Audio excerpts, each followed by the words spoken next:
Rescuers work at a tourist site in Jiuzhaigou County in southwestern China's Sichuan province after a strong earthquake struck. Zhengliap rescue workers in China are still sifting through debris in the hunt for survivors of an earthquake that left at least 19 people dead and around 250 others injured in southwestern Sichuan province, according to China's Xinhua news agency.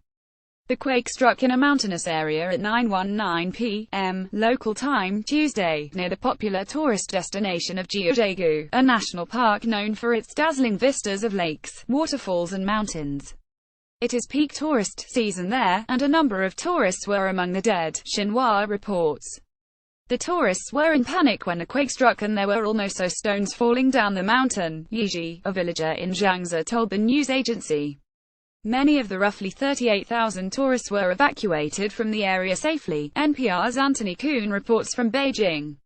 He says, some buildings in the area collapsed, and power and cell phone services were disrupted.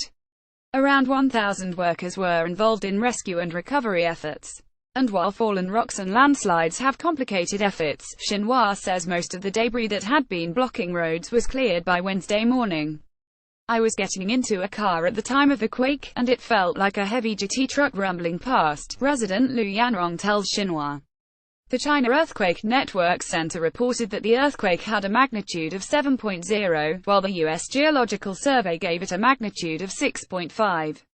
Don Blakeman, a geophysicist with USGS, tells NPR that it is typical for different magnitudes to be reported because seismologists can use varying formulas to calculate them. Earthquakes are not uncommon in Sichuan province. In 2008, a devastating 7.9 magnitude quake left some 90,000 people dead or missing.